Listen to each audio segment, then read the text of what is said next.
Hey friends, I am back and we're going to read chapter 20 in our One School, One book. Stella Diaz has something to say.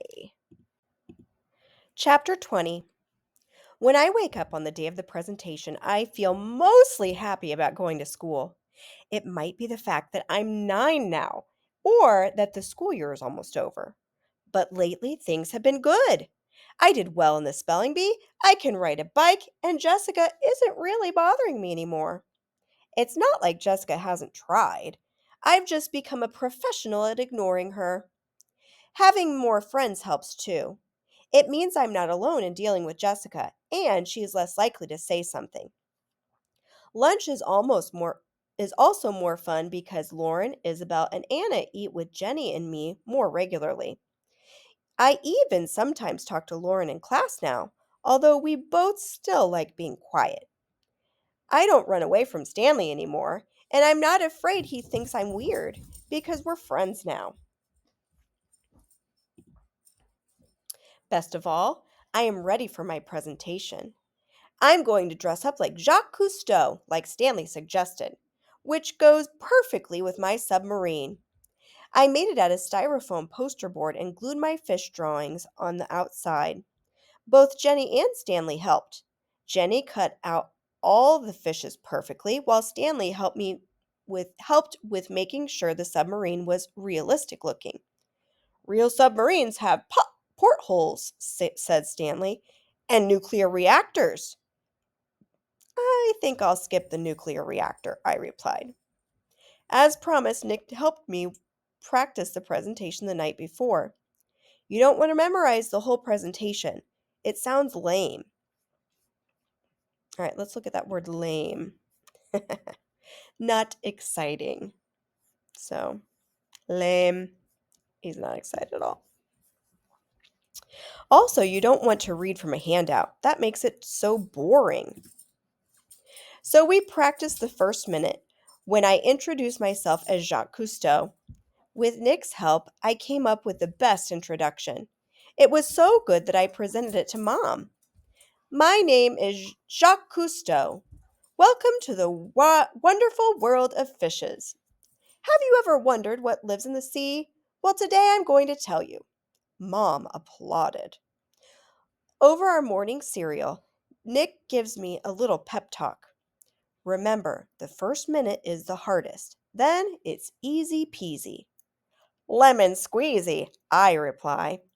That's right, Mr. Cousteau. He shakes my hand. I wish Nick could go with me to school. Luckily, Mom is able to come for the presentation. She wanted to help me set up the submarine, and we also have an appointment before class with Ms. Thompson about my speech progress. As we walk up to the building, I see a boy in an ape costume. I wave.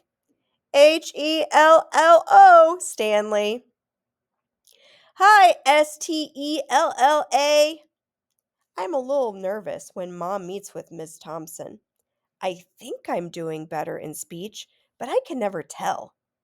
I sit outside her office while they talk before my class. After a few minutes, both Mom and Miss Thompson come back. Outside. Mom is smiling. Miss Thompson says, "That's an interesting outfit, Stella." She seems a little confused as she looked at my blue turtleneck, blue pants, and red beanie.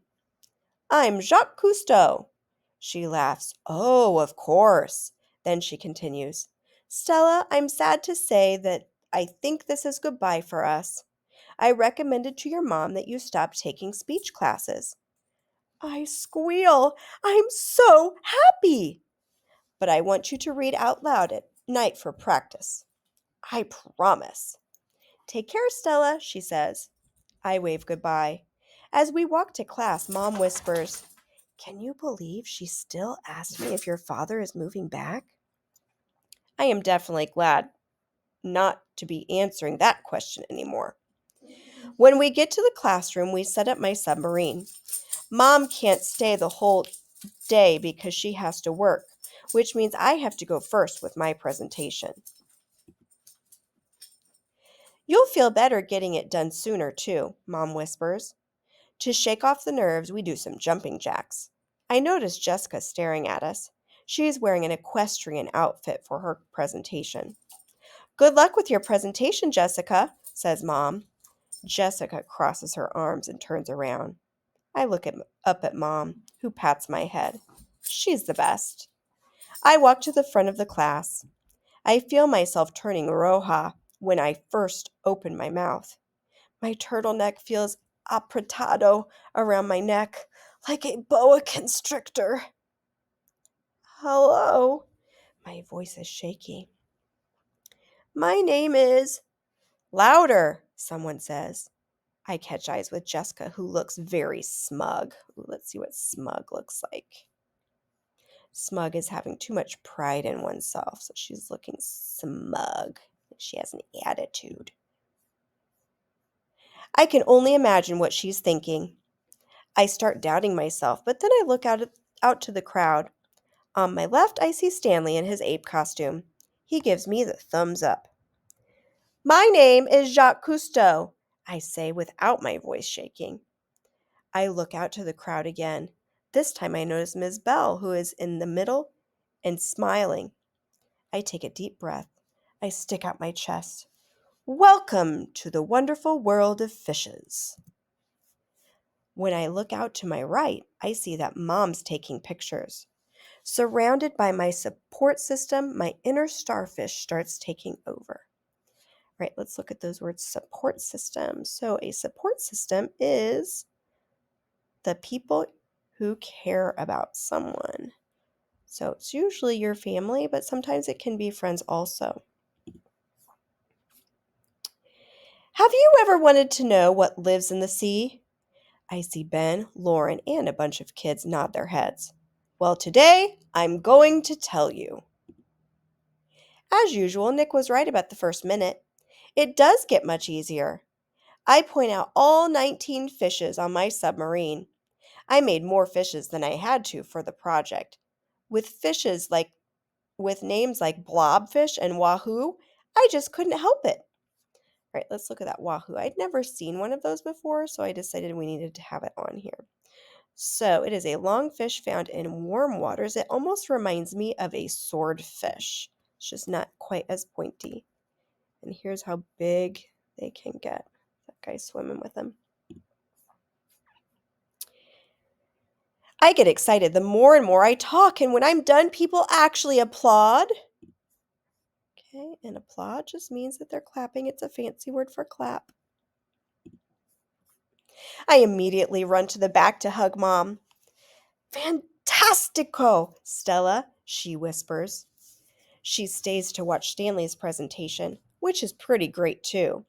Stanley uses monkeys from the Barrel of Monkeys game to make a mobile and printed out facts about monkeys on banana shapes.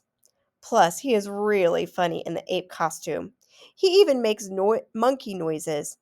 I clap loudly for him when he finishes. He certainly didn't need the cookies.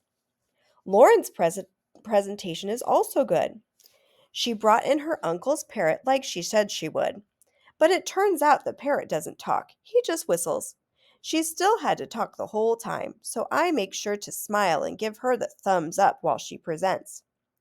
Jessica's presentation is the most boring. She reads her presentation from her notebook and just flips through a slide book of different horses.